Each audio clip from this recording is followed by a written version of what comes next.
Oke, baik, Shalom.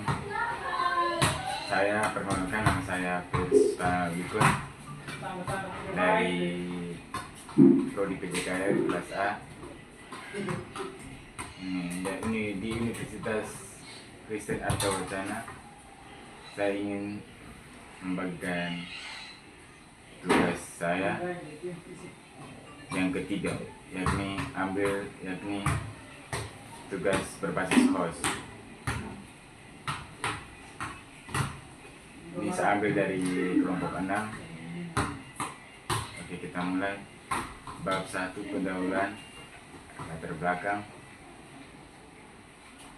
Skill host merupakan kemampuan atau keterampilan berpikir tingkat tinggi dalam konteks terkini sebagai kemampuan yang meningkatkan bentuk pemahaman yang lebih dalam dan konseptual. Dengan berdasarkan pada taksonomi Bloom, yang dirumuskan oleh Benjamin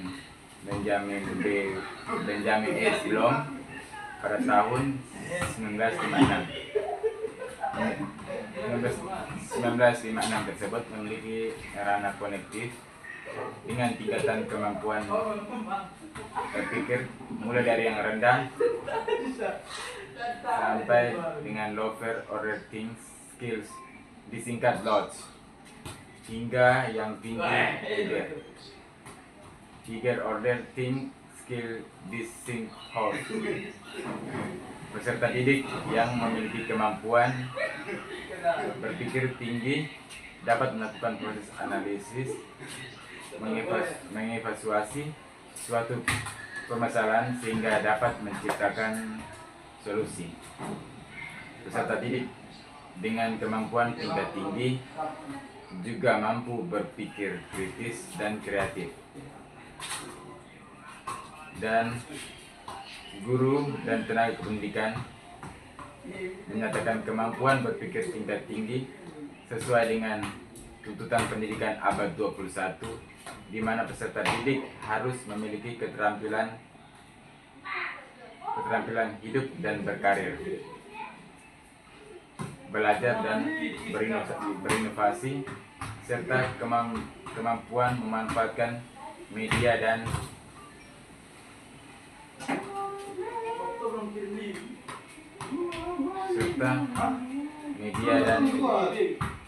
teknologi.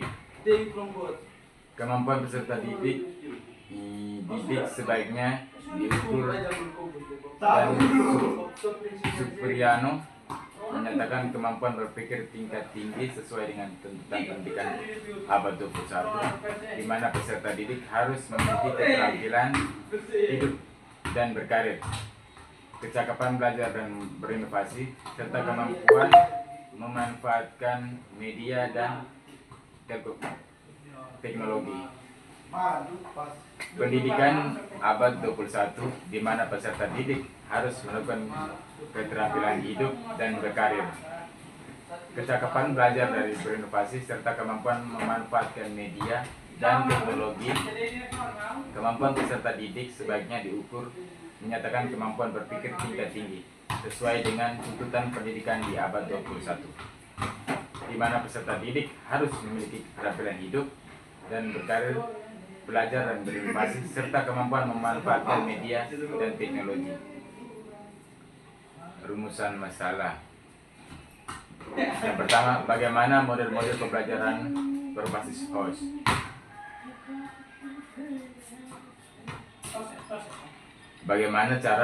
Yang kedua, bagaimana cara meningkatkan kemampuan berpikir kritis, analitis siswa melalui model pembelajaran berbasis host. Yang ketiga, bagaimana cara mengintegrasi model pembelajaran berbasis host dengan kurikulum yang ada. Tujuan. Yang pertama, tujuannya bagaimana model-model pembelajaran berbasis host. Yang kedua, bagaimana cara meningkatkan kemampuan berpikir kritis dan analitis siswa melalui model pembelajaran berbasis host. Nah, tujuan yang ketiga, bagaimana cara mengintegrasi model pembelajaran berbasis host dengan kurikulum yang ada. Bab 2, pembahasan. Pengertian host.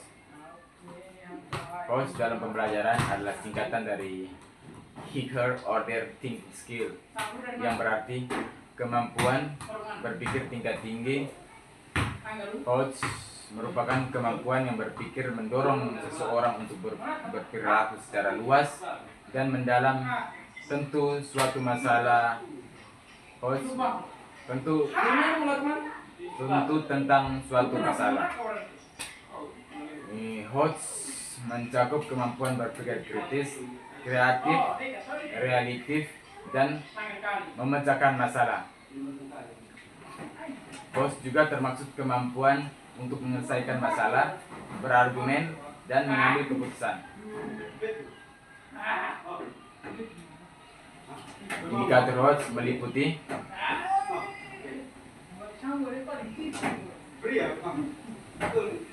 memahami, menganalisis,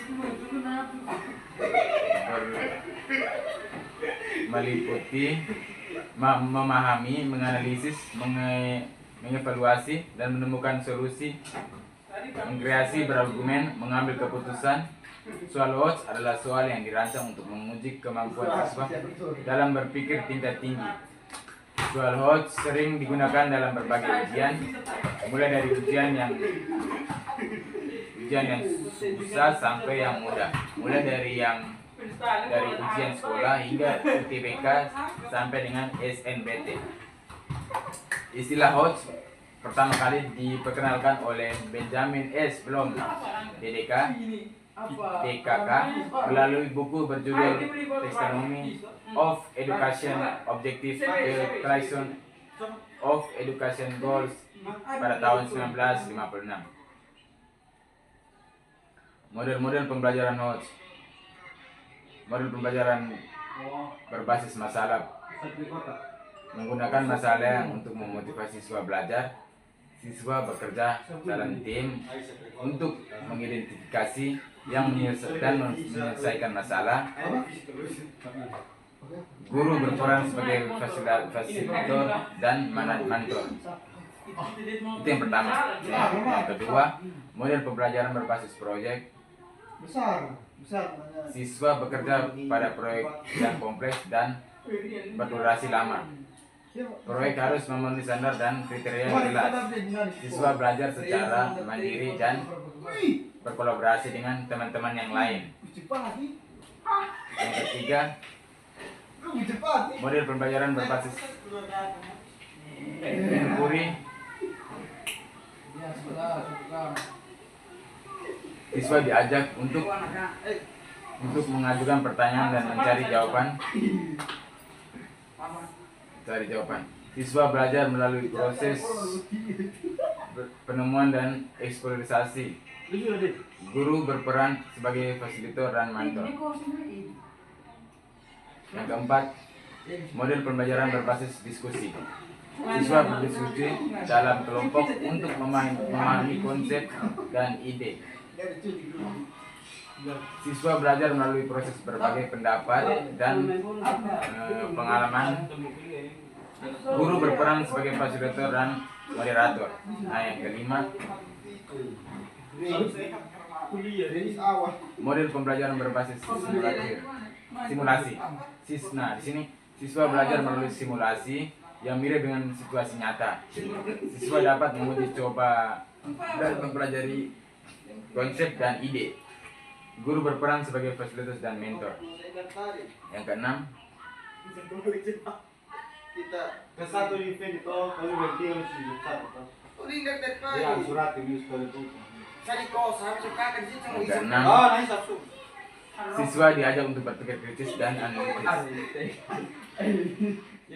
Guru juga berperan sebagai fasilitator dan mentor. Nah, itu yang keenam. Yang ketujuh, model pembelajaran berbasis pemecahan masalah. Siswa diajak untuk memecahkan masalah yang kompleks. Siswa belajar melalui proses menganalisis dan mengevakuasi informasi.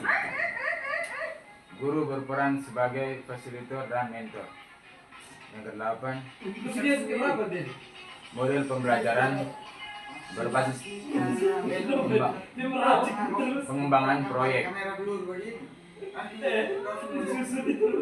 Siswa bekerja pada proyek yang kompleks dan berdurasi lama. proyek harus memenuhi standar dan kriteria yang jelas. Yang ke-9, model pembelajaran berbasis pengalaman. Siswa belajar melalui pengalaman langsung. Siswa dapat menguji coba dan mempelajari konsep dan ide. Guru juga berperan sebagai fasilitator dan mentor. Yang ke-10, model pembelajaran berbasis teknologi. Siswa belajar melalui penggunaan teknologi.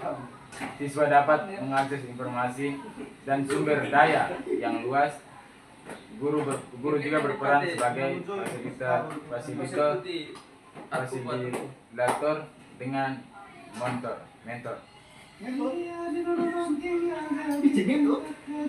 Bab 3 penutup.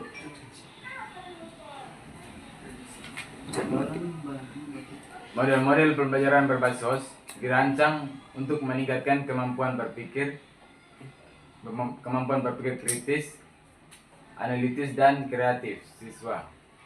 Pembelajaran berbasis host juga memungkinkan siswa untuk belajar secara mandiri dan berkolaborasi dengan teman-temannya dalam kelas. Dan juga model pembelajaran berbasis host juga dapat meningkatkan kemampuan siswa dalam menyelesaikan masalah yang kompleks. Nah, itu sekian dari saya yang bisa saya jelaskan. Mohon maaf jika di video ketiga ini ada salah yang atau ada kata yang kurang enak, saya minta maaf. Hanya itu saja. Sekian, terima kasih. Salam.